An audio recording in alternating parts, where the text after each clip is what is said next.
Hello viewers, welcome to Keith's Auto and Truck Repair. Today we have a 2012 Chevy Cruze with a 1.8 liter engine. The complaint on this vehicle is the check engine light remains on the dash while the engine is running. So the first thing we're gonna do is we're gonna go in the vehicle so we can confirm the complaint. After confirming the complaint, we're gonna connect the scan tool to the vehicle to see what kind of trouble codes we have in the engine computer. So now let's go in the vehicle so we can confirm the complaint. I'm gonna start the engine.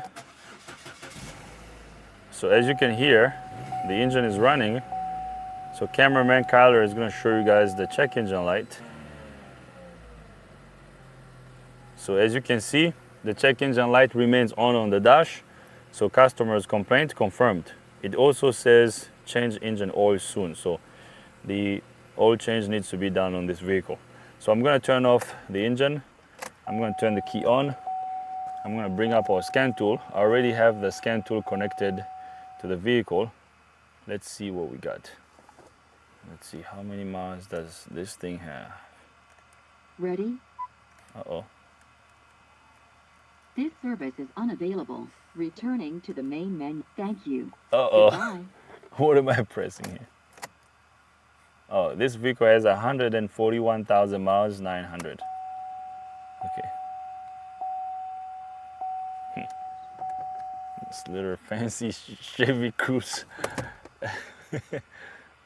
Press a button, it starts talking. So right there, scan tool has identified the vehicle.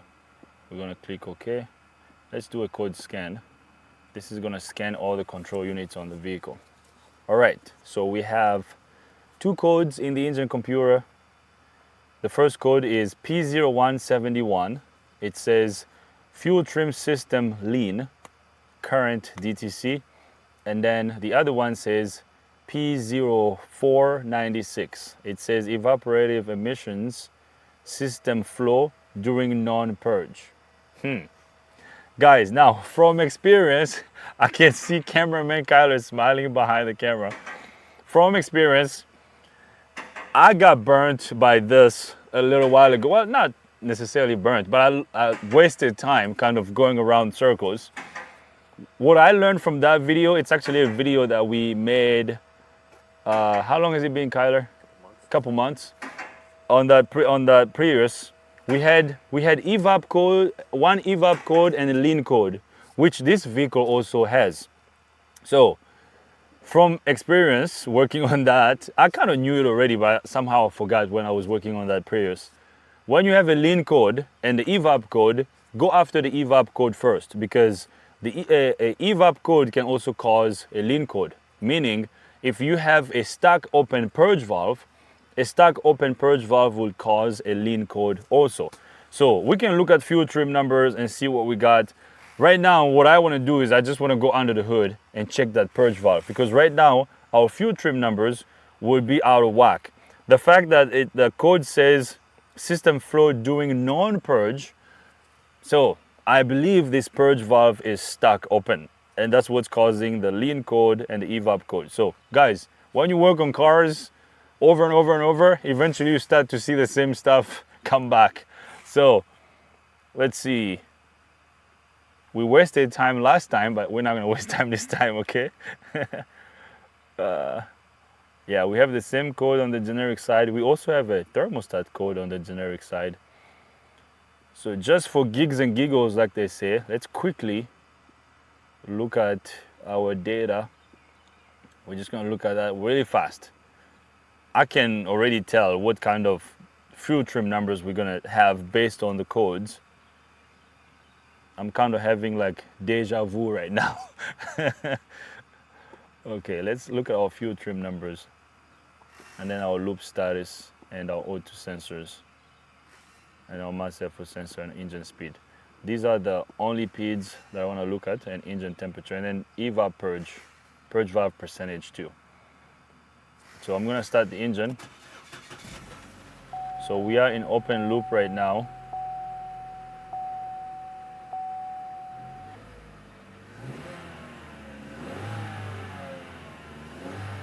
So look at our fuel trim numbers.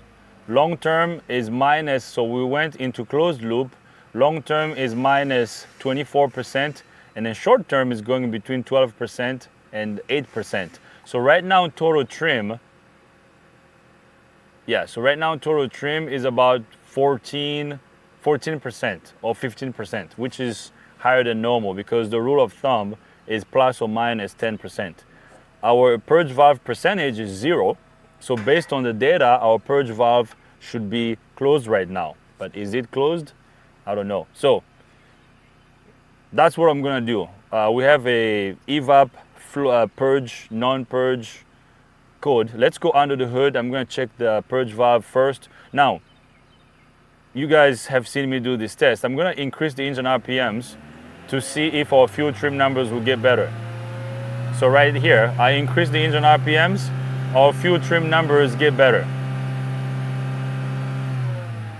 Okay, now you can kind of get burnt by this because when you increase the engine RPMs, if your numbers get better, that would mean you don't have a vacuum leak, right? But we do have a leak because I can tell it's coming through the purge valve. So now let's go under the hood. I'm gonna turn off the engine, okay? Our experience is kind of dictating the path that we're taking right now through this diagnosis process. So I'm gonna turn off the engine. Let's go under the hood and see what we're gonna find. This should be pretty straightforward and easy to figure out. I'm sure this purge valve is stuck open. Oh, here it is. So here's our purge valve. Okay, this is the line that goes to the back of the vehicle. So what I'm gonna do is I'm gonna disconnect this line.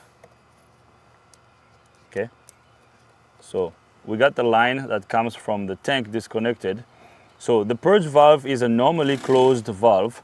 So while the engine is running, if the computer is not commanding this valve on, we shouldn't have vacuum on this side of the purge valve. Because this side of the purge valve, you see this tube is connected to the intake manifold.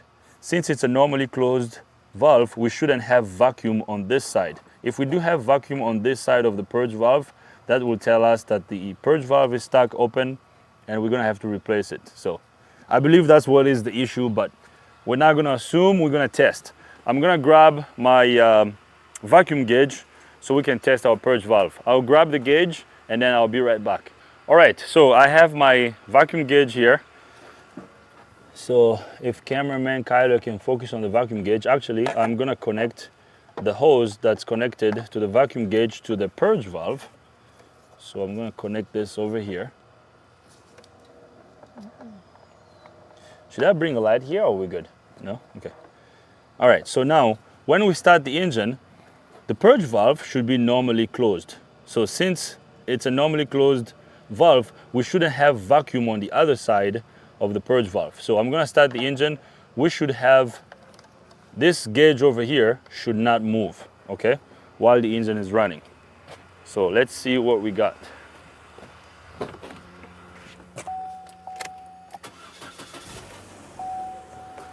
So the engine is running. Oh, look at that, our gauge moved. Kyler, you've seen this before.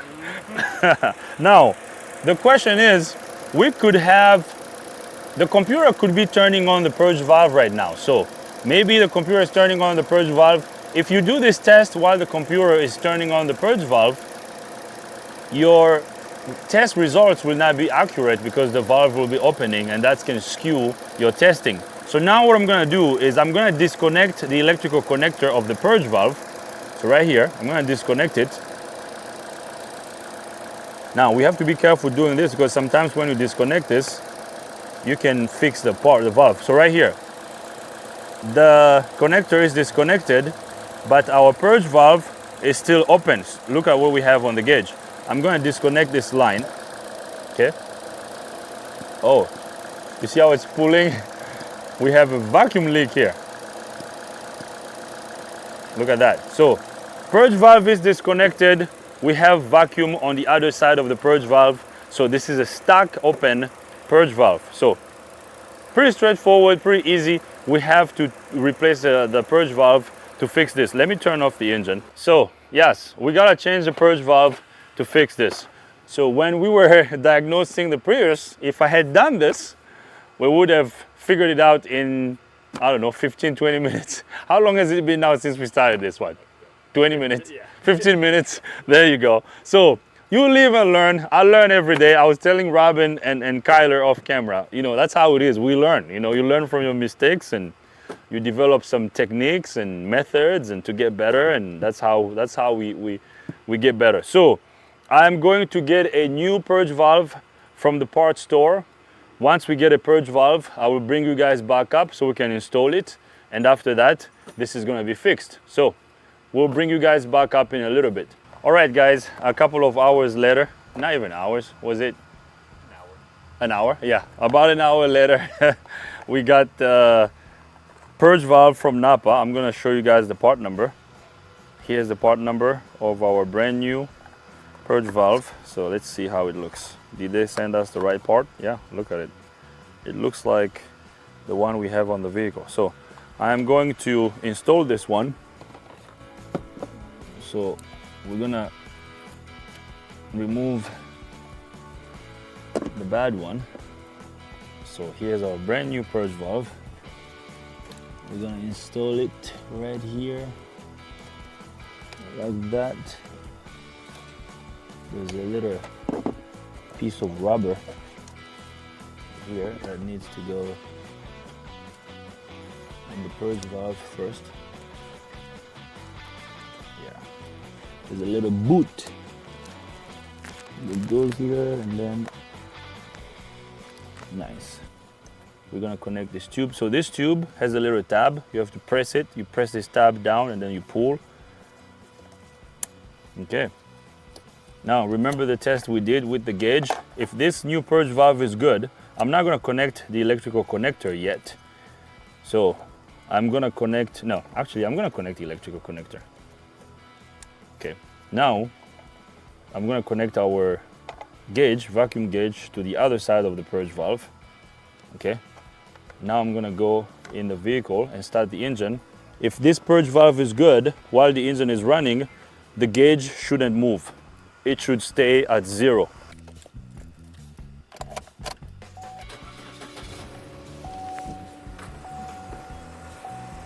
So as you can hear, the engine is running. What we got? 0. What do you think, Kyler? You think it's fixed? Yeah? Good.